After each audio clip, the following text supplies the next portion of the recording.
자기관리란 무엇을 관리하는 일인가? 오늘은요, 데일 카네기의 자기관리론을 천천히 함께 살펴보려 합니다. 이 책의 영어 제목은 걱정을 멈추고 삶을 시작하는 법에 가깝습니다. 그래서 처음에는 걱정을 없애는 방법을 알려주는 책처럼 보입니다. 하지만 책을 조금 더 깊이 들여다보면 카네기가 말하는 자기관리는 단순히 불안을 줄이는 기술에 머물지 않습니다. 인간이 통제할 수 없는 세상 속에서 무엇을 붙잡고 무엇을 내려놓아야 하는지, 사실과 상상을 어떻게 구분해야 하는지, 이미 지나간 시간과 아직 오지 않은 시간 사이에서 오늘을 어떻게 살아야 하는지를 다룹니다. 결국 이 책은 마음을 강하게 만드는 책이라기보다 마음의 힘을 어디에 써야 하는지 알려주는 책입니다. 우리는 자기관리를 생각할 때 대개 시간표와 목표, 습관과 성과를 먼저 떠올립니다. 더 일찍 일어나고 더 많이 일하고 감정을 드러내지 않으며 해야 할 일을 미루지 않는 사람이 자신을 잘 관리한다고 생각합니다. 그러나 카네기가 바라본 자기관리의 출발점은 조금 다릅니다. 사람이 아무리 좋은 계획을 세워도 걱정에 마음을 빼앗기면 오늘 해야 할 일에 집중하기 어렵고, 아무리 성실하게 살아도 후회와 두려움에 갇히면 자신의 삶을 제대로 느낄 수 없습니다. 자기관리의 핵심은 자신을 더 세게 밀어붙이는 데 있지 않고 자신을 소모시키는 생각의 흐름을 알아차리고 그것을 행동 가능한 방향으로 돌리는 데 있습니다. 카네기가 이 책을 쓰던 시대와 지금의 생활은 많이 달라졌습니다. 하지만 사람을 괴롭히는 걱정의 뿌리는 크게 달라지지 않았습니다. 일자리를 잃을까봐 걱정하고 장사가 잘 되지 않을까봐 걱정하며 몸이 아프지는 않을지, 자녀의 앞날은 괜찮을지, 준비해둔 돈으로 노후를 버틸 수 있을지 불안해합니다. 누군가의 표정과 말투를 곱씹고 지나간 선택을 다시 계산하며 아직 일어나지 않은 실패를 머릿속에서 먼저 경험합니다. 문제는 걱정의 대상이 많다는 데만 있지 않습니다. 걱정이 실제 문제를 해결하는 생각인지 같은 자리를 맴도는 감정의 반복인지 구분하지 못하는 데 있습니다. 이 책이 오래 살아남은 이유는 걱정하지 말라고 명령하지 않기 때문입니다. 카네기는 걱정을 의지로 눌러 없애려 하지 않습니다. 대신 걱정이 생겼을 때 어떤 순서로 바라봐야 하는지, 사실을 어떻게 모아야 하는지, 최악의 결과를 어떻게 받아들이고 어느 지점에서 생각을 멈추고 행동해야 하는지를 구체적으로 제시합니다. 이 실용적인 방법들 아래에는 하나의 철학이 흐르고 있습니다. 삶은 완벽하게 통제할 수 없지만 삶을 대하는 태도와 지금 선택할 행동은 여전히 우리의 몫이라는 철학입니다.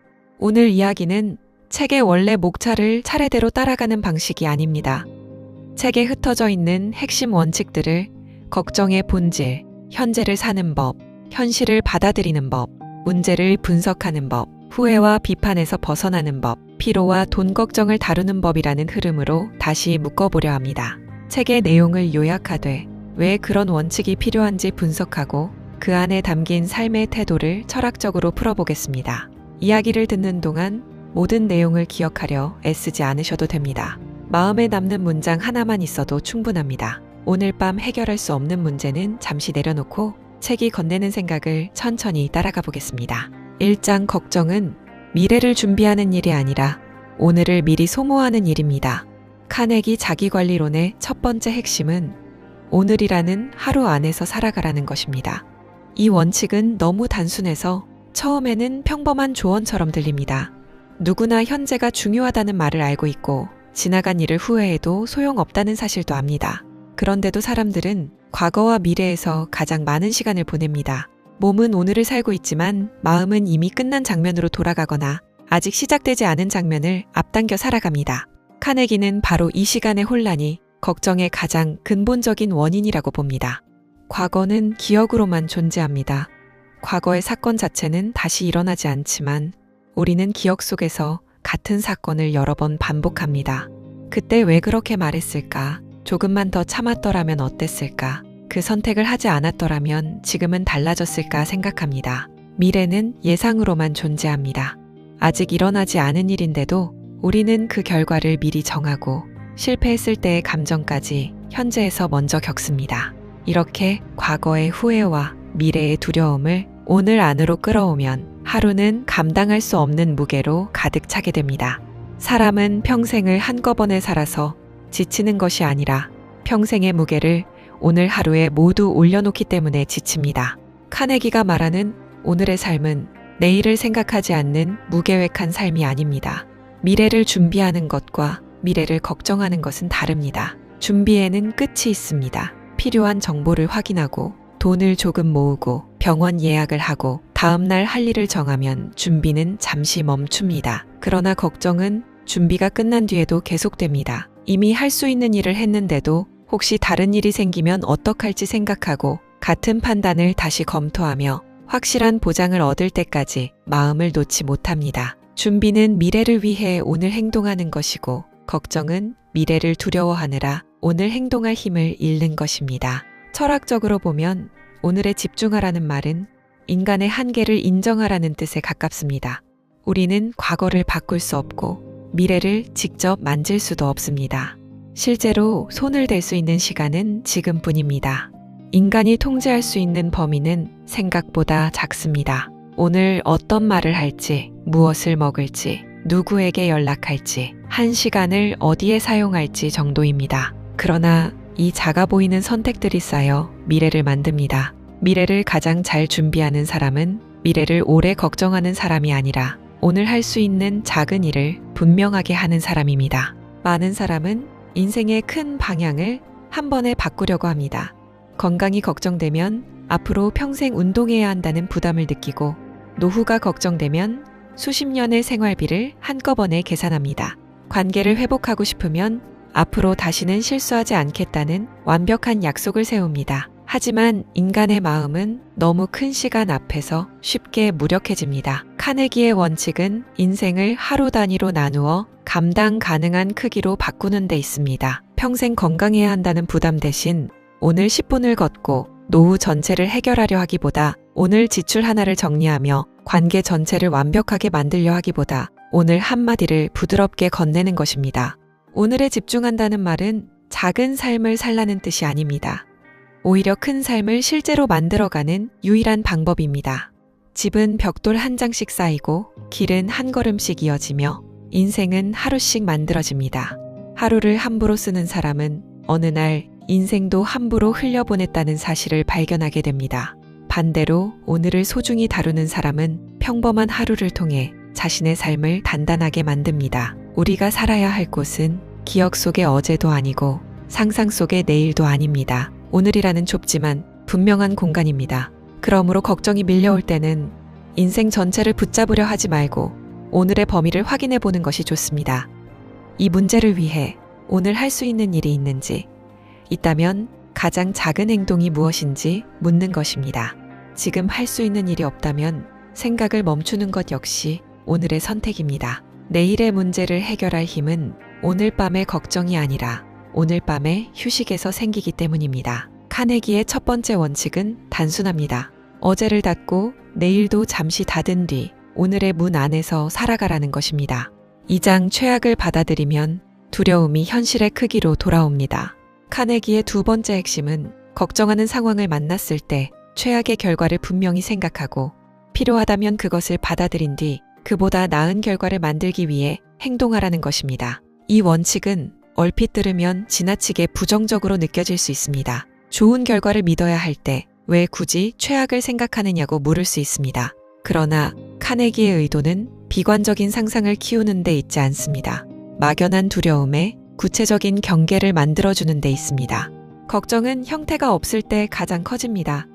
일이 잘못될 것 같다는 느낌은 있지만 무엇이 어떻게 잘못될지는 분명하지 않을 때 마음은 가능한 모든 재난을 한꺼번에 상상합니다. 매출이 조금 줄면 가게를 닫게 될 미래까지 생각하고 병원에서 재검사를 권하면 가장 심각한 결과부터 떠올립니다. 직장에서 면담을 요청받으면 해고와 생활고, 가족의 실망까지 순식간에 이어집니다. 실제로 확인된 사실은 하나뿐인데 마음은 그 사실 위에 여러 겹의 이야기를 덧붙입니다. 불확실성은 빈 공간이고 걱정은 그 공간을 가장 어두운 상상으로 채우는 습관입니다. 이때 최악의 결과를 구체적으로 생각하면 두려움의 범위가 드러납니다. 정말로 일어날 수 있는 가장 나쁜 일은 무엇인지, 그것이 일어나면 무엇을 잃게 되는지, 그래도 남는 것은 무엇인지 살펴보는 것입니다. 일자리를 잃는다면 소득이 줄고 생활이 어려워질 수 있습니다. 그러나 일을 다시 알아볼 가능성, 지출을 줄일 방법, 도움을 요청할 사람까지 모두 사라지는 것은 아닙니다. 사업이 원하는 대로 되지 않는다면 규모를 줄이거나 방향을 바꾸어야 할 수 있습니다. 그러나 한 번의 실패가 사람의 능력과 앞으로의 모든 가능성을 없애지는 않습니다. 최악을 받아들인다는 것은 그 결과를 원한다는 뜻도 아니고 노력하지 않겠다는 뜻도 아닙니다. 원하는 결과가 오지 않더라도 나는 살아갈 것이고 그 상황에서도 할 수 있는 일을 찾겠다고 마음의 바닥을 정하는 것입니다. 두려움은 늘 우리에게 말합니다. 이 일이 잘못되면 모든 것이 끝난다고 말입니다. 그러나 최악의 결과를 차분히 바라보면 대부분의 상황에는 끝난 뒤에도 남는 선택이 있다는 사실을 알게 됩니다. 계획이 끝날 수는 있어도 인생 전체가 끝나는 것은 아니고 관계 하나가 끝날 수는 있어도 사랑할 능력까지 사라지는 것은 아닙니다. 이 원칙은 스토아 철학의 태도와도 닮아 있습니다. 스토아 철학은 우리가 바꿀 수 있는 것과 바꿀 수 없는 것을 구분하라고 말합니다. 결과를 완전히 지배할 수는 없지만 결과를 마주하는 태도와 다음 행동은 선택할 수 있습니다. 카네기의 방법도 마찬가지입니다. 먼저 현실의 가장 나쁜 가능성을 인정하고 그 현실과 싸우는 데 쓰던 힘을 상황을 개선하는 데 돌립니다. 현실을 받아들인 뒤에야 행동할 여유가 생긴다는 것입니다. 사람을 가장 많이 괴롭히는 것은 고통 자체보다 고통이 절대로 와서는 안 된다는 생각일 때가 많습니다. 반드시 성공해야 하고 절대로 실수해서는 안 되며 모든 사람이 나를 이해해야 하고 사랑하는 사람에게 나쁜 일이 생겨서는 안 된다고 믿습니다. 물론 누구나 좋은 결과를 바랍니다. 하지만 삶이 반드시 우리의 바람대로 움직여야 한다는 요구가 강할수록 불안도 커집니다. 세상은 약속한 적이 없는데 우리는 세상이 계획대로 움직이지 않았다고 배신당한 듯 느낍니다. 받아들임은 체념과 다릅니다. 체념은 아무것도 할 수 없다고 결론 내리고 움직임을 멈추는 것입니다. 받아들임은 지금의 현실이 이렇다는 사실을 인정한 뒤 그 안에서 가능한 행동을 찾는 것입니다. 비가 온다는 사실을 받아들인 사람은 우산을 펼치지만 비가 오면 안 된다고 계속 화를 내는 사람은 옷이 젖는 동안에도 하늘과 다툽니다. 바람의 방향을 바꿀 수는 없지만 돛의 방향은 조절할 수 있습니다. 카네기의 최악을 받아들이는 공식은 바로 이 지점에서 현실적인 힘을 가집니다. 지금 걱정하고 있는 문제가 있다면 마음속으로 세 가지를 나누어 볼 수 있습니다. 가장 나쁜 결과는 무엇인지, 그 결과가 온다면 어떻게 견딜 수 있는지, 그리고 지금부터 무엇을 하면 그 결과를 조금이라도 개선할 수 있는지 생각하는 것입니다. 이 질문을 던지는 순간 걱정은 막연한 공포에서 구체적인 문제로 바뀝니다. 최악을 바라보는 일은 두려움을 키우는 일이 아니라 두려움이 과장한 그림자를 실제 크기로 돌려놓는 일입니다. 무엇이 오더라도 완전히 끝나는 것은 아니라는 사실을 알게 될 때 사람은 비로소 현재로 돌아와 행동할 수 있습니다. 3장 걱정을 감정에서 문제로 바꾸는 4가지 질문. 카네기는 걱정을 분석할 때 4가지 질문을 제시합니다. 문제는 정확히 무엇인지, 그 문제가 생긴 원인은 무엇인지, 가능한 해결책에는 무엇이 있는지, 그리고 그중 어떤 해결책을 선택할 것인지 묻는 방식입니다. 이 4가지 질문은 단순해 보이지만 걱정하는 마음이 가장 자주 놓치는 순서를 바로잡아줍니다. 사람은 걱정할 때 사실을 확인하기 전에 결론을 내리고 해결책을 찾기 전에 자신을 비난하며 행동을 결정하기 전에 같은 생각을 반복하기 때문입니다. 첫 번째 질문은 문제를 정확히 한 문장으로 만드는 것입니다. 돈이 걱정된다는 말은 너무 큽니다. 다음 달 카드 대금을 감당하기 어려울 것 같다는 식으로 바꾸어야 합니다. 건강이 걱정된다는 말도 막연합니다. 최근 이어지는 통증이 어떤 원인인지 확인하지 못해 두렵다고 표현해야 합니다. 자녀의 미래가 걱정된다는 말보다 자녀가 진로를 정하지 못한 상황에서 내가 무엇을 도와야 할지 모르겠다고 말하는 편이 분명합니다. 걱정에 이름을 붙이면 마음 전체를 덮고 있던 안개가 하나의 대상으로 바뀝니다. 두 번째 질문은 원인을 찾는 것입니다.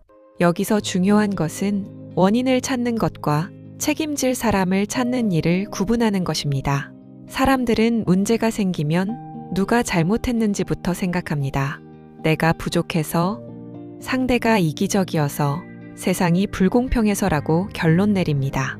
하지만 이런 평가는 감정을 더 키울 뿐 행동할 지점을 보여주지 못합니다. 원인을 찾는다는 것은 사실을 분리해서 보는 일입니다.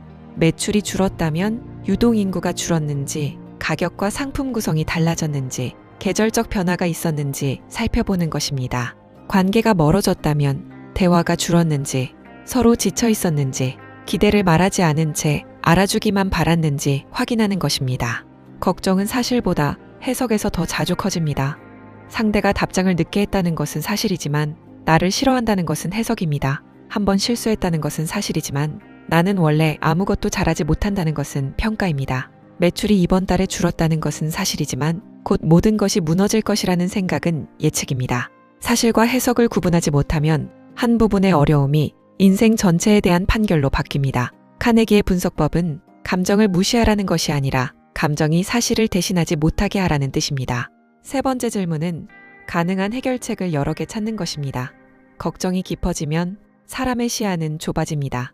성공하거나 완전히 실패하는 길만 있는 것처럼 느껴지고 참거나 모든 것을 끝내는 선택만 보입니다. 그러나 실제 삶에는 그 사이에 수많은 방법이 있습니다.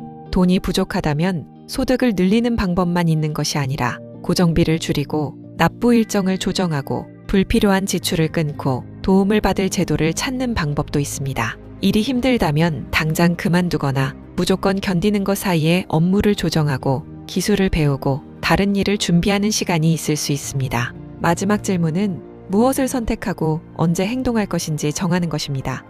정보를 모으는 일은 중요하지만 결정을 미루기 위한 핑계가 되기도 합니다. 더 확실해질 때까지, 마음이 편안해질 때까지, 완벽한 답이 나올 때까지 기다리다 보면 걱정은 다시 같은 자리로 돌아옵니다. 카네기는 충분한 사실을 확인했다면 결정을 내리고 행동하라고 말합니다.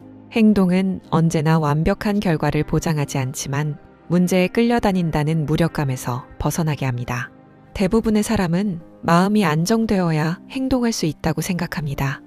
하지만 실제로는 작은 행동을 시작한 뒤에 마음이 안정되는 경우가 많습니다. 의욕이 생겨서 걷는 것이 아니라 걷기 시작하니 몸과 마음이 가벼워지고 자신감이 생겨서 전화하는 것이 아니라 전화를 마치고 나서 자신감이 생깁니다. 걱정은 생각만으로 줄어들지 않을 때가 많습니다. 생각이 행동으로 바뀌어야 비로소 끝나는 부분이 있습니다. 이 네 가지 질문의 철학적 의미는 인간이 감정의 피해자로만 머물지 않도록 만드는 데 있습니다. 우리는 모든 문제를 선택하지는 못하지만 문제를 바라보는 방식은 선택할 수 있습니다. 걱정이라는 감정이 올라오는 것은 막기 어렵지만 그 감정을 사실로 볼지, 질문으로 바꿀지, 행동으로 이어갈지는 우리의 몫입니다. 걱정이 생겼을 때 인생 전체를 판단하지 말고 문제 하나를 분리해 보십시오. 문제는 무엇인가? 원인은 무엇인가? 가능한 길은 무엇인가? 지금 무엇을 할 것인가? 걱정은 형태가 없을 때 가장 무섭지만 질문의 틀 안에 들어오는 순간 다룰 수 있는 크기로 작아집니다. 4장, 사소한 일에 마음의 전 재산을 쓰지 마십시오. 카네기는 걱정하는 습관에서 벗어나기 위해 사소한 일에 지나치게 마음을 빼앗기지 말라고 말합니다. 우리는 큰 재난보다 작은 불편과 반복되는 자극 때문에 더 자주 지칩니다. 누군가 무심코 던진 말, 길에서 겪은 불친절, 예상보다 늦어진 일정, 작은 실수, 물건 하나가 제자리에 없는 상황이 하루 종일 마음에 남습니다. 사건의 크기는 작지만 그 사건을 되새기는 시간은 길어집니다. 결국 문제보다 문제에 지불한 감정의 비용이 더 커집니다. 대부분의 사람은 모든 문제를 같은 크기로 받아들입니다. 중요한 건강 문제와 누군가의 말투에 같은 정도로 마음을 쓰고 오래 고민해야 할 결정과 금방 지나갈 실수에 비슷한 시간을 사용합니다. 하지만 마음의 에너지는 무한하지 않습니다. 사소한 일에 전부 사용해버리면 정작 중요한 순간에 필요한 침착함과 판단력이 남지 않습니다. 모든 문제에 같은 크기의 감정을 쓰는 사람은 결국 중요한 순간에 사용할 힘을 잃습니다. 카네기는 어떤 일이 일어날 가능성을 객관적으로 살펴보라고도 말합니다. 걱정은 가능성과 확률을 구분하지 못합니다. 아주 작은 가능성만 있어도 마치 곧 일어날 일처럼 느낍니다. 비행기 사고가 가능하다는 이유로 모든 비행을 두려워하고 주변에서 들은 한 번의 불행한 사례를 자신의 미래처럼 받아들입니다. 이때 필요한 것은 막연한 안심이 아니라 사실을 보는 태도입니다. 과거에는 실제로 얼마나 자주 이런 일이 일어났는지, 지금 가진 정보가 무엇인지, 두려움이 사실에 비해 과장되어 있지는 않은지 살펴보는 것입니다. 물론 확률이 낮다고 해서 고통이 사라지는 것은 아닙니다. 실제로 나쁜 일이 일어날 수도 있습니다. 그래서 카네기의 또 다른 원칙은 피할 수 없는 일과 협력하라는 것입니다. 바꿀 수 있는 일이라면 힘을 다해 바꾸되, 이미 일어났고 되돌릴 수 없는 일이라면 현실과 계속 싸우지 말라는 뜻입니다. 우리는 때때로 문제를 해결하는 데보다 문제가 생겼다는 사실을 받아들이지 못하는데 더 많은 힘을 씁니다. 왜 하필 나에게 이런 일이 생겼는지, 왜 세상은 공평하지 않은지, 왜 그 사람은 내 마음을 몰라주는지 반복해서 묻습니다. 그러나 답이 없는 질문을 오래 붙잡으면 현실은 그대로인데 마음만 더 지칩니다. 여기서 중요한 것은 걱정에도 손실 한도를 정하는 것입니다. 카네기는 투자에서 손실을 제한하는 것처럼 걱정에도 어느 정도까지 감정을 지불할지 정하라고 말합니다. 이 일은 내 인생에서 얼마나 중요한가, 며칠 뒤에도 중요할까, 몇 년 뒤에도 기억할 일인가, 이미 이 문제에 가치보다 더 많은 시간을 쓰고 있지는 않은가 묻는 것입니다. 사람들은 작은 물건을 잃고도 며칠 동안 화를 내고 한 번의 무례한 말을 수십 번 되새깁니다. 상대는 이미 잊었는데 우리는 계속해서 자신의 마음으로 비용을 지불합니다. 철학적으로 보면 이것은 가치의 우선순위를 세우는 일입니다. 어떤 사건이 일어났다는 사실과 그 사건에 얼마만큼의 의미를 부여할지는 다릅니다. 모든 일을 중요하게 여기면 정말 중요한 것이 무엇인지 알 수 없습니다. 삶은 유한하고 우리의 시간과 집중력도 유한합니다. 그러므로 마음을 어디에 쓸 것인지는 돈을 어디에 쓸 것인지보다 더 신중하게 결정해야 합니다. 타인의 무례함에 하루를 다 쓰지 않고 작은 실수에 자신의 존재 전체를 걸지 않으며 바꿀 수 없는 일에 남은 삶을 저당 잡히지 않는 태도가 필요합니다. 사소한 일을 무시하라는 말은 무책임하게 살라는 뜻이 아닙니다. 작은 문제를 처리하되 작은 문제에게 큰 자리를 내어주지 말라는 뜻입니다. 해야 할 사과는 하고 고칠 것은 고치고 잃어버린 것은 다시 준비하면 됩니다. 그러나 처리한 뒤에도 마음속에서 사건을 계속 재판하지는 말아야 합니다. 문제를 해결한 뒤에는 사건이 떠날 수 있도록 문을 열어주어야 합니다. 오늘 마음을 무겁게 만든 일이 있다면 그 일의 실제 크기를 다시 살펴보십시오. 내가 지금 지불하는 시간과 감정이 이 일의 가치에 맞는지 생각해 보십시오. 이미 충분히 생각했고 할 수 있는 행동을 했다면 이제는 손실을 멈출 때일 수 있습니다. 인생은 너무 짧아서 작은 일에 오래 붙잡혀 있기에는 아깝습니다. 마음의 전 재산을 모든 일에 나누어 주지 말고 정말 지켜야 할 것에 남겨두어야 합니다. 5장. 과거의 톱밥을 다시 톱질하지 마십시오. 카네기는 이미 지나간 일을 걱정하는 모습을 두고 톱밥을 다시 톱질하려는 것과 같다고 설명합니다. 나무를 톱질한 뒤 남은 톱밥은 더 이상 자를 수 없습니다. 과거도 마찬가지입니다. 이미 일어난 사건은 아무리 오래 생각해도 다시 선택할 수 없고 그때 했던 말과 행동도 되돌릴 수 없습니다. 그런데 사람은 과거를 바꿀 수 없다는 사실을 알면서도 같은 장면을 반복해서 떠올리며 다른 결과를 만들어내려 합니다. 후회는 본래 나쁜 감정이 아닙니다. 후회는 우리가 더 나은 선택을 원했다는 증거이며 자신의 행동을 돌아보게 만드는 신호입니다. 문제는 후회가 교훈으로 끝나지 않고 자기 처벌로 바뀔 때입니다. 한 번의 실수를 수백 번 다시 생각하고 과거의 자신에게 계속 벌을 줍니다. 그때 조금만 더 참았더라면 왜 그런 선택을 했을까? 나는 왜 늘 이 모양일까 생각하며 이미 끝난 사건을 오늘의 삶까지 끌고 옵니다. 과거의 잘못보다 과거를 반복해서 재생하는 습관이 현재를 더 오래 망가뜨립니다. 과거에서 배운다는 것과 과거에 붙잡혀 산다는 것은 다릅니다. 배움에는 다음 행동이 있습니다. 내가 무엇을 잘못했는지, 왜 그런 선택을 했는지, 앞으로 무엇을 다르게 할지 정리한 뒤 오늘의 행동을 바꿉니다. 반면 붙잡힘에는 행동이 없습니다. 같은 장면을 반복하고 자신을 비난하지만 삶의 방식은 달라지지 않습니다. 자기 비난은 책임감처럼 보일 수 있지만 행동을 바꾸지 않는 자기 비난은 또 하나의 회피가 되기도 합니다. 자신을 용서한다는 말도 자주 오해됩니다. 용서는 잘못을 없던 일로 만드는 것이 아닙니다. 사과할 일이 있다면 사과하고 갚아야 할 것이 있다면 갚으며 같은 실수를 반복하지 않도록 자신의 습관을 바꾸는 것이 먼저입니다. 그 책임을 다한 뒤에도 자신을 끝없이 미워하는 것은 누구에게도 도움이 되지 않습니다. 과거에 대한 가장 진실한 책임은 오늘 더 나은 사람이 되는 것입니다.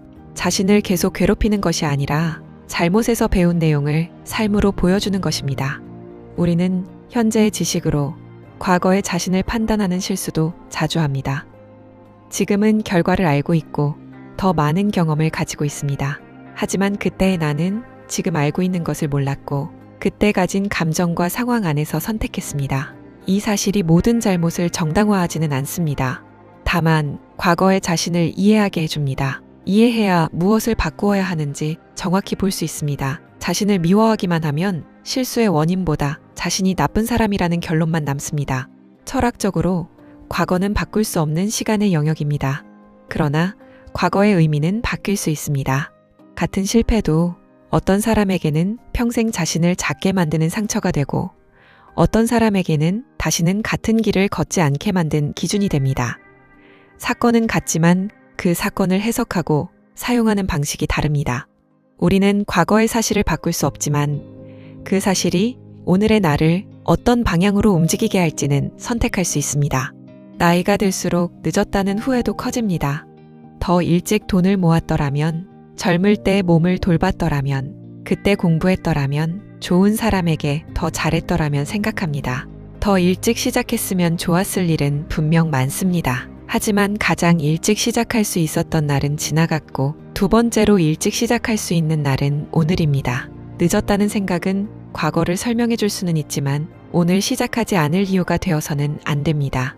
카네기의 메시지는 과거를 잊으라는 것이 아닙니다. 과거를 필요한 만큼만 사용하라는 것입니다. 잘못을 살펴보고 교훈을 얻고 책임을 다한 뒤에는 앞으로 걸어가야 합니다. 과거를 계속 내려다보며 걷는 사람은 오늘 놓인 도래에 다시 넘어집니다. 후회는 과거를 바꾸지 못하지만 과거에서 배운 사람은 오늘의 방향을 바꿀 수 있습니다. 이미 톱밥이 된 시간은 더 이상 자르려 하지 말고 아직 손에 남아있는 나무를 어떻게 다룰지 생각해야 합니다. 6장 생각은 현실을 바꾸지 못해도 현실을 살아가는 방식을 바꿉니다. 카네기는 평화와 행복을 위한 태도를 설명하면서 생각이 삶의 방향을 바꾼다고 말합니다. 이 문장은 자칫하면 현실은 그대로인데 긍정적으로만 생각하라는 단순한 조언으로 들릴 수 있습니다. 하지만 책이 말하는 핵심은 불행을 외면하거나 고통을 부정하라는 것이 아닙니다. 같은 현실 속에서도 무엇을 바라보고 어떤 의미를 부여할지는 선택할 수 있으며 그 선택이 행동과 감정의 방향을 바꾼다는 뜻입니다. 사람의 생각은 현실을 그대로 비추는 거울이 아닙니다. 현실에서 일부를 골라 확대하는 렌즈에 가깝습니다. 부족한 것만 바라보면 삶 전체가 부족해 보이고 실패만 세면 자신이 아무것도 이루지 못한 사람처럼 느껴집니다. 반대로 이미 가진 것을 바라본다고 해서 문제가 사라지는 것은 아니지만 문제가 삶 전체를 차지하지는 못하게 됩니다. 카네기는 우리가 가진 것과 바꾸고 싶은 것이 무엇인지 생각해 보라고 합니다. 시력, 가족, 걸을 수 있는 몸, 편안히 누울 공간, 다시 시작할 수 있는 하루처럼 익숙해져서 보이지 않던 것들의 가치를 다시 보라는 뜻입니다. 감사는 현실을 미화하는 기술이 아닙니다. 힘든 것은 힘들다고 인정하면서도 그것이 전부는 아니라는 사실을 함께 보는 능력입니다. 돈이 부족할 수 있지만 누군가와 밥을 먹을 수 있고 몸이 예전 같지 않을 수 있지만 오늘 자신의 발로 움직일 수 있으며 관계에 어려움이 있어도 마음을 전할 사람이 남아있을 수 있습니다. 삶은 한 가지 색으로만 이루어지지 않습니다. 걱정은 어두운 부분만 확대해 보여주지만 감사는 아직 남아있는 빛을 함께 보게 합니다. 카네기가 말하는 레몬을 레모네이드로 만들라는 원칙도 마찬가지입니다. 원하지 않는 상황을 억지로 좋아하라는 뜻이 아닙니다. 이미 주어진 조건을 재료로 삼아 무엇을 만들 수 있는지 묻는 태도입니다. 사람은 자신이 받지 못한 것을 오래 바라보지만 삶은 받은 재료를 어떻게 사용할 것인지에 따라 달라집니다. 부족함이 공부의 계기가 될 수 있고 실패가 방향을 바꾸게 할 수 있으며 상처가 다른 사람의 아픔을 이해하는 힘이 될 수도 있습니다. 고통이 저절로 좋은 일이 되는 것은 아닙니다. 다만 고통이 마지막 의미를 결정하도록 내버려두지 않는 것입니다. 이 원칙은 자신답게 살아가는 태도와도 이어집니다. 비교는 걱정을 키우는 가장 빠른 방법입니다. 다른 사람의 속도와 결과를 바라보면 자신의 삶은 언제나 부족해 보입니다. 세상에는 나보다 돈이 많고, 더 젊고, 더 인정받고, 더 빠르게 성공한 사람이 늘 존재합니다. 다른 사람의 기준을 자신의 삶에 들이대면 도착할 수 없는 경주가 시작됩니다. 카네기는 자신이 아닌 다른 사람이 되려는 노력에서 많은 피로와 불행이 생긴다고 봅니다. 자기다움은 모든 단점을 그대로 두겠다는 말이 아닙니다. 자신의 조건과 성향을 정확히 인정한 뒤 그 안에서 가장 좋은 방향을 찾는 것입니다. 누군가처럼 말하고 누군가처럼 살아야 가치가 생기는 것이 아니라 자신에게 주어진 능력과 책임을 자신의 방식으로 사용하는 것입니다. 사람은 타인의 삶을 흉내내는 동안 자신의 가능성을 놓칩니다. 비교는 늘 남의 완성된 결과와 나의 진행 중인 과정을 대조하기 때문입니다. 카네기는 다른 사람에게 관심을 돌리고 선행을 베푸는 태도도 걱정을 줄이는 방법으로 제시합니다. 걱정이 깊어질수록 사람의 시선은 자신에게만 고정됩니다. 내가 얼마나 힘든지, 누가 나를 알아주지 않는지, 앞으로 무엇을 이룰지 계속 바라봅니다. 이때 누군가를 돕는 작은 행동은 시선을 바깥으로 돌려놓습니다. 다른 사람을 돕는 동안 자신의 문제가 사라지는 것은 아니지만 자신이 여전히 누군가에게 필요한 사람이라는 감각을 되찾게 됩니다. 생각을 바꾼다는 것은 현실에 없는 희망을 만들어내는 일이 아닙니다. 현실 속에서 걱정이 가린 선택과 가능성을 다시 발견하는 일입니다. 같은 하루도 부족한 것만 세면 실패한 하루가 되고 지켜낸 것을 바라보면 견뎌낸 하루가 됩니다. 긍정은 모든 일이 잘 될 것이라고 믿는 태도가 아니라 일이 잘 되지 않아도 내가 할 수 있는 것이 남아있다고 믿는 태도입니다. 현실은 당장 달라지지 않을 수 있지만 현실을 대하는 방식이 바뀌면 다음 행동이 달라지고 그 행동이 결국 삶의 방향을 바꿉니다. 7장 타인의 비판은 나에 대한 판결문이 아닙니다. 카네기는 비판에 대한 걱정을 별도의 주제로 다룹니다. 그만큼 사람은 실제 문제만큼이나 다른 사람의 평가 때문에 괴로워합니다. 누군가의 말 한마디가 하루 종일 머릿속에 남고 한 번의 비난이 자신이 살아온 모든 시간을 부정하는 것처럼 느껴집니다. 우리는 인정받고 싶고 좋은 사람으로 보이고 싶으며 자신이 한 일이 가치 있다고 평가받기를 바랍니다. 이런 욕구는 자연스럽지만 모든 사람에게 인정받으려는 순간 삶의 중심은 다른 사람에게 넘어갑니다. 카네기는 비판받는 이유가 반드시 잘못했기 때문만은 아니라고 말합니다. 눈에 띄는 사람, 무언가를 시도하는 사람, 기존과 다른 길을 가는 사람은 비판받을 가능성이 커집니다. 사람들은 자신보다 앞서가는 사람을 평가하고 이해하지 못하는 선택을 쉽게 판단합니다. 그렇다고 모든 비판을 성공의 증거라고 받아들여서는 안 됩니다. 중요한 것은 비판의 존재 자체보다 그 안에 사실이 있는지 살펴보는 것입니다. 비판에는 배울 수 있는 말과 버려야 할 말이 섞여 있습니다.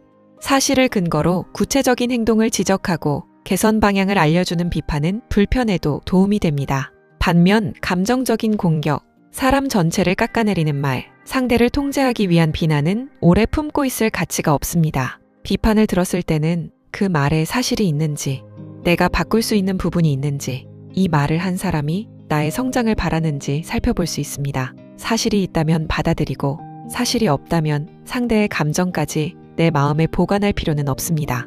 많은 사람은 비판의 내용과 자신의 존재를 분리하지 못합니다. 한 행동이 부족했다는 말을 나는 부족한 사람이라는 뜻으로 받아들이고 한 일이 실패했다는 결과를 내 인생이 실패했다는 판결로 확대합니다. 그러나 실수한 사람과 실패한 사람은 다릅니다. 우리는 실수할 수 있지만 실수 그 자체가 되지는 않습니다. 어떤 행동을 고칠 수 있다는 사실은 오히려 나라는 사람의 가치가 한 행동으로 고정되지 않았다는 뜻입니다.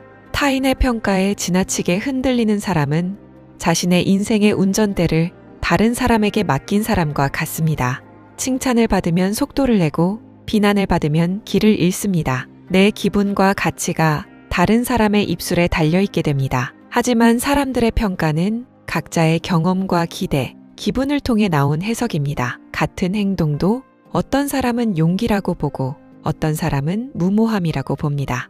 모든 기준을 동시에 만족시키는 삶은 존재하지 않습니다. 카네기는 자신의 실수를 스스로 기록하고 돌아보는 태도도 강조합니다. 이것은 타인의 비판을 무시하기 위한 방법이 아니라 자신에 대한 판단권을 되찾는 방법입니다. 내가 먼저 자신의 부족함을 솔직히 볼 수 있다면 누군가의 말에 무조건 방어적으로 반응할 필요가 없습니다. 고칠 것은 고치고 오해는 설명하며 악의적인 말은 흘려보낼 수 있습니다. 자신을 정확히 보는 사람은 칭찬에 지나치게 취하지 않고 비난에도 완전히 무너지지 않습니다.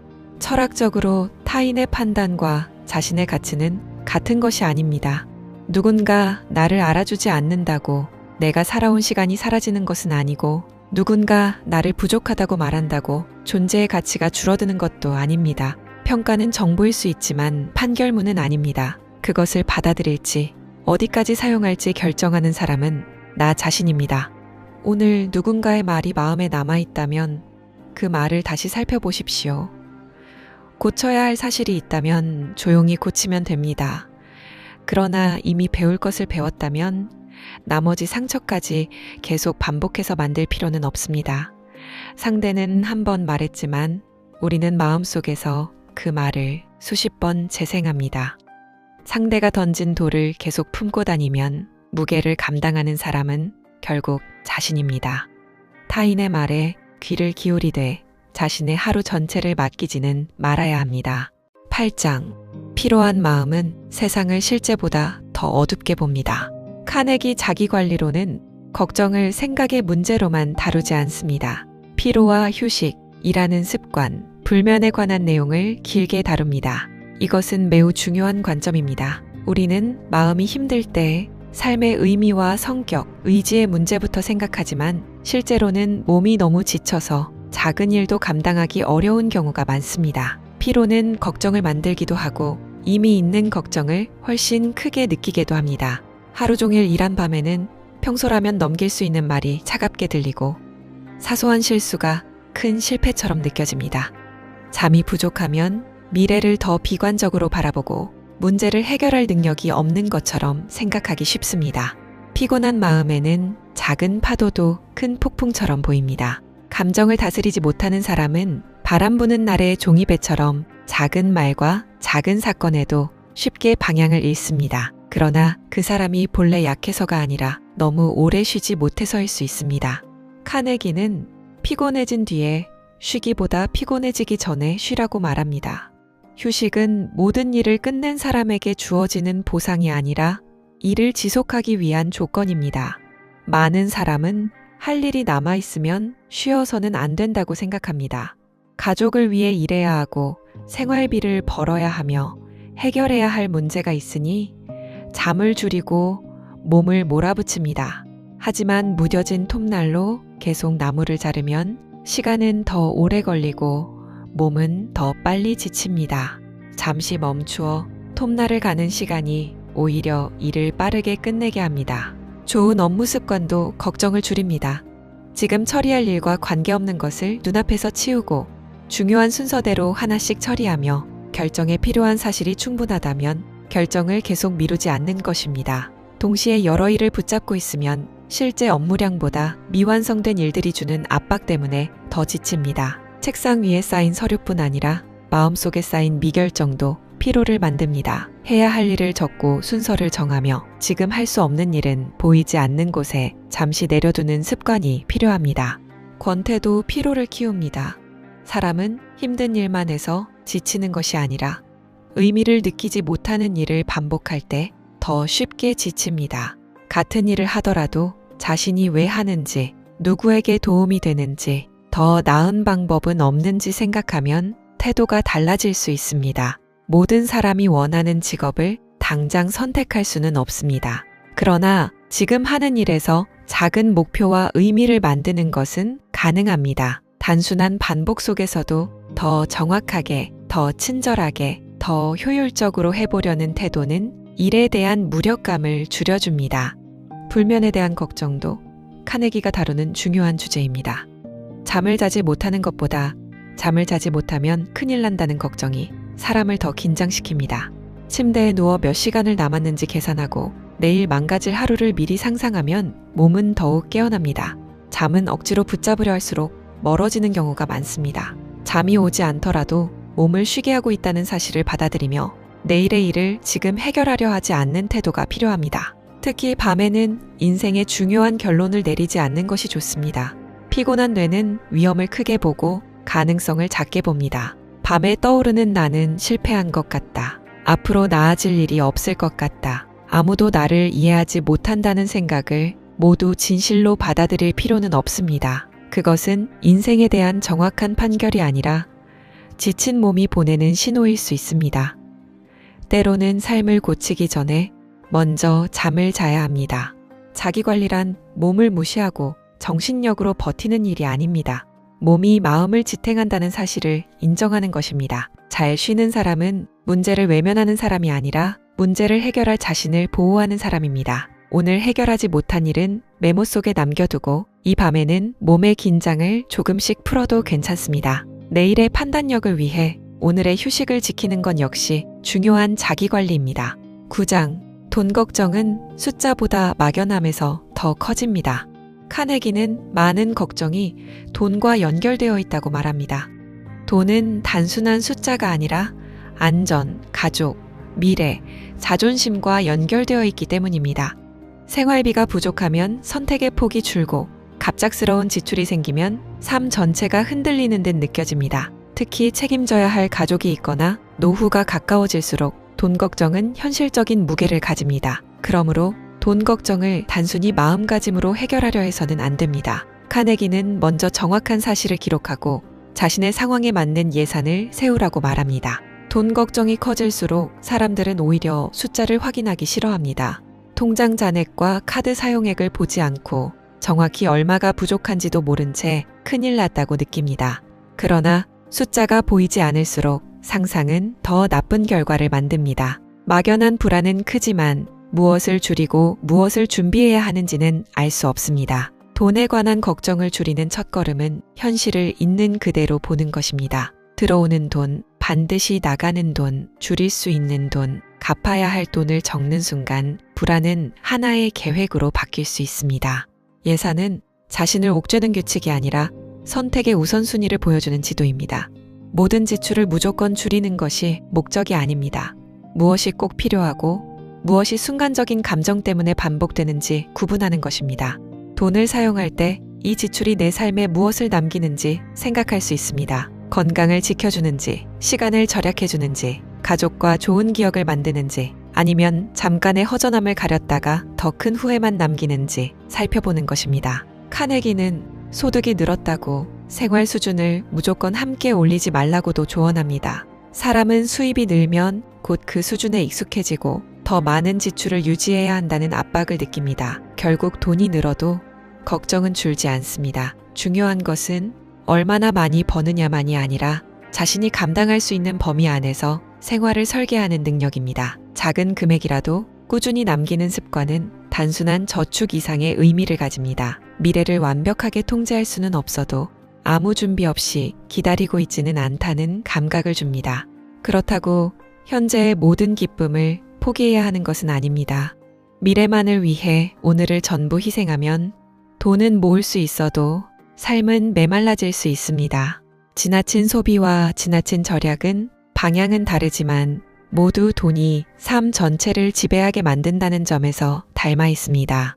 중요한 것은 자신의 가치에 맞게 사용하는 것입니다. 돈은 삶을 위한 도구이지 삶의 가치를 판단하는 유일한 기준이 아닙니다.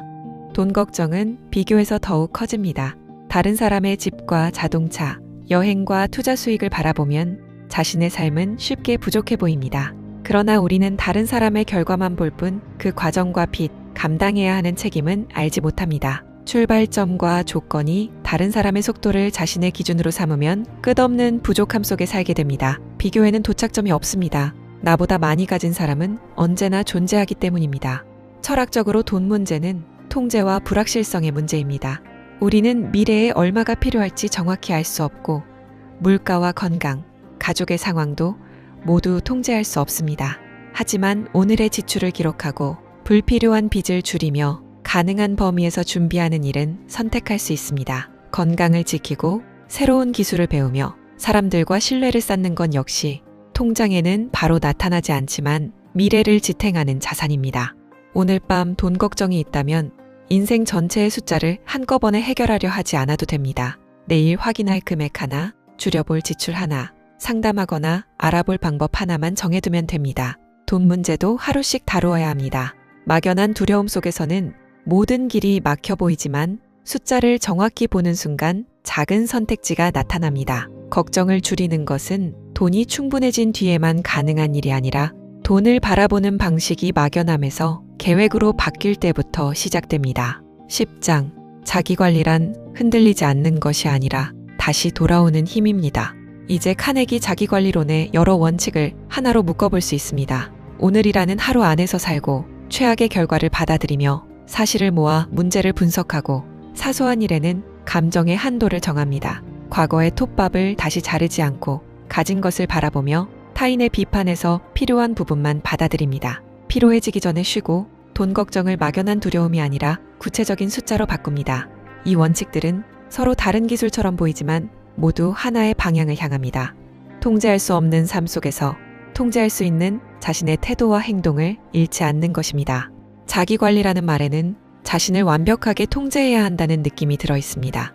감정을 드러내지 않고 계획을 어기지 않으며 한번 정한 목표를 끝까지 지키는 사람을 떠올립니다. 그러나 인간은 기계가 아닙니다. 피곤하면 예민해지고 예상하지 못한 일 앞에서 불안해지며 사랑하는 사람의 말에 상처받습니다. 아무리 좋은 원칙을 알고 있어도 걱정에 빠지는 날이 있습니다. 자기관리의 목적은 한 번도 흔들리지 않는 사람이 되는 데 있지 않습니다. 진짜 자기관리는 흔들리고 있다는 사실을 알아차리는 능력입니다. 지금 내가 사실보다 상상을 믿고 있는지, 내일의 문제를 오늘 밤까지 끌고 왔는지, 이미 끝난 일을 다시 벌주고 있는지 바라보는 것입니다. 그리고 자신을 비난하기보다 다시 질문으로 돌아옵니다. 지금 정확한 문제는 무엇인가? 내가 바꿀 수 있는 것은 무엇인가? 오늘 할 수 있는 가장 작은 행동은 무엇인가? 지금은 행동할 시간인지 쉬어야 할 시간인지 묻습니다. 그렇게 중심으로 돌아오는 일이 자기관리입니다. 대부분의 사람은 자신을 미워해야 변화할 수 있다고 생각합니다. 부족한 점을 강하게 비난하고 게으르다고 몰아붙이며 남들보다 뒤처졌다고 겁을 주면 움직일 수 있을 것이라 믿습니다. 잠시 행동할 수는 있습니다. 하지만 미움은 오래 지속되는 힘이 되기 어렵습니다. 사람은 자신을 돌보고 싶을 때 더 오래 변화합니다. 건강해져야 가치 있는 사람이 되는 것이 아니라 이미 가치 있는 사람이기 때문에 몸을 돌보는 것입니다. 성공해야 자신을 인정하는 것이 아니라 자신을 인정하기 때문에 다시 도전할 수 있습니다. 카네기의 방법은 완벽한 삶을 약속하지 않습니다. 걱정을 다루는 법을 배운다고 나쁜 일이 사라지는 것도 아닙니다. 사업이 어려워질 수 있고 관계가 멀어질 수 있으며 몸이 아프고 계획이 실패할 수도 있습니다. 다만 같은 사건 속에서 걱정에게 모든 힘을 내어주지 않는 법을 배울 수 있습니다. 일어난 일을 사실대로 보고 받아들일 것은 받아들이며 행동할 수 있는 곳에 힘을 쓰는 것입니다. 고통을 피할 수 없을 때도 불필요한 고통을 덧붙이지 않는 태도입니다. 이 책의 철학은 인간의 자유가 어디에 있는지 보여줍니다. 우리는 모든 결과를 선택할 수 없지만 결과 앞에서 어떤 생각을 반복할지, 무엇을 중요하게 여길지, 어떤 행동을 이어갈지는 어느 정도 선택할 수 있습니다. 자유는 원하는 일이 모두 일어나는 상태가 아니라 원하지 않는 일이 일어났을 때도 자신의 태도를 완전히 빼앗기지 않는 능력입니다. 세상이 나를 흔들 수는 있어도 나의 모든 방향까지 결정하게 두지 않는 것입니다. 자기관리란 삶을 단단히 움켜쥐는 일이 아니라 힘을 빼야 할 곳을 아는 일이기도 합니다. 해결할 수 있는 문제는 행동하고 해결할 수 없는 문제는 내려놓으며 지나간 일에서는 배우고 아직 오지 않은 일은 미리 살아내지 않는 것입니다. 모든 사람에게 인정받으려는 노력을 멈추고 오늘 자신의 책임을 다한 뒤에는 쉬는 것입니다. 자신을 밀어붙이는 힘만큼 자신을 놓아주는 지혜도 필요합니다. 흔들린다고 실패한 것이 아닙니다. 걱정이 다시 찾아왔다고 배운 것이 사라진 것도 아닙니다. 마음은 오랫동안 걸어온 익숙한 길로 돌아가려 합니다. 새로운 길은 여러 번 돌아와야 만들어집니다. 오늘 걱정에 오래 머물렀다면 내일은 조금 더 일찍 알아차리면 됩니다. 한 번에 완전히 달라지는 것보다 돌아오는 횟수가 늘어나는 것이 중요합니다. 카네기의 자기관리론이 말하는 사람은 걱정이 전혀 없는 사람이 아닙니다. 걱정이 와도 그것을 분석하고 필요한 메시지만 받은 뒤 다시 삶으로 돌아가는 사람입니다.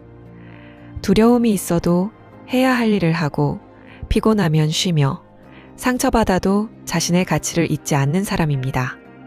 자기관리란 완벽한 통제가 아니라 반복해서 자신에게 돌아오는 힘입니다. 에필로그, 내일의 문제를 해결할 힘을 위해 오늘 밤은 쉬어도 됩니다. 오늘 우리는 데일 카네기의 자기관리론을 걱정을 다루는 하나의 철학으로 살펴보았습니다. 이 책은 걱정을 하지 말라고 말하지 않습니다.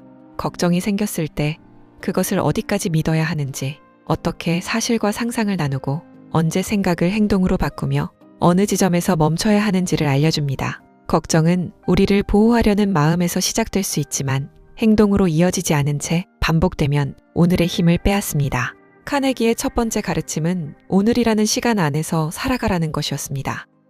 과거는 기억이고 미래는 예상이며 우리가 실제로 손을 댈 수 있는 시간은 지금뿐입니다. 내일을 준비하되 내일 속에서 살지 않고 과거에서 배우되 과거에 머물지 않는 태도입니다. 평생을 한꺼번에 감당하려 하지 않고 오늘 할 수 있는 일을 하나씩 해내는 것입니다. 두 번째 가르침은 최악을 받아들이는 일이 두려움의 힘을 줄인다는 것이었습니다. 최악을 받아들인다는 것은 포기하는 일이 아닙니다.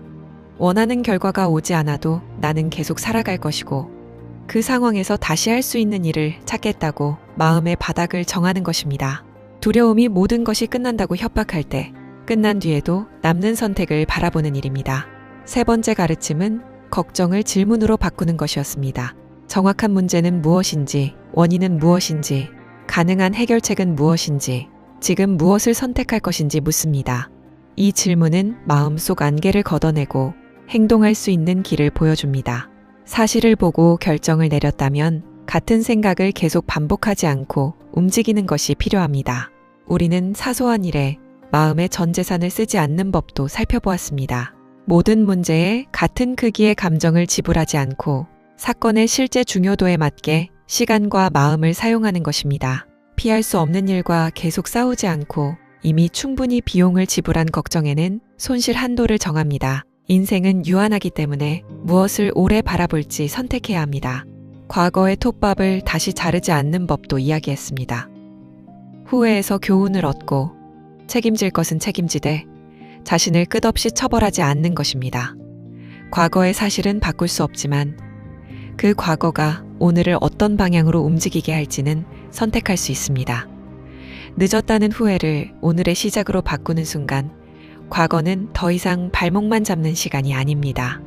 생각과 감사, 자기다움에 대해서도 살펴보았습니다. 긍정은 현실을 부정하는 기술이 아니라 현실 속에서 아직 남아있는 가능성을 발견하는 태도입니다. 다른 사람의 삶과 비교하며 자신을 잃지 않고 주어진 재료를 가지고 자신의 삶을 만드는 것입니다. 타인의 비판은 참고할 정보일 수 있지만 나라는 사람 전체에 대한 판결문은 아닙니다. 고칠 것은 고치되 다른 사람의 말에 자신의 가치와 하루를 모두 맡기지 않는 것입니다. 그리고 몸의 피로가 걱정을 키운다는 사실을 잊지 말아야 합니다. 지친 마음에는 세상이 실제보다 더 어둡게 보입니다. 해결할 수 없는 생각이 밤마다 커질 때는 더 깊이 생각하는 것보다 먼저 쉬어야 할 수도 있습니다.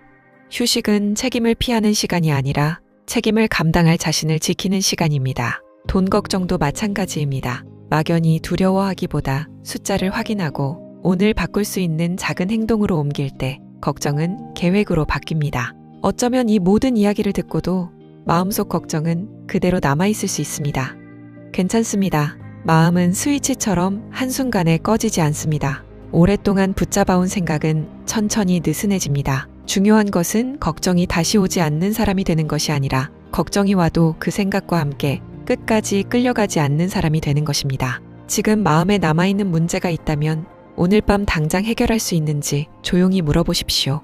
지금 할 수 있는 행동이 있다면 내일 할 시간과 방법을 짧게 정해두면 됩니다. 지금은 할 수 있는 일이 없다면 잠시 내려놓아도 괜찮습니다. 생각을 멈춘다고 무책임한 사람이 되는 것은 아닙니다. 내일의 문제를 해결할 힘을 회복하는 것도 책임의 일부입니다. 오늘의 당신은 오늘만큼을 살아냈습니다.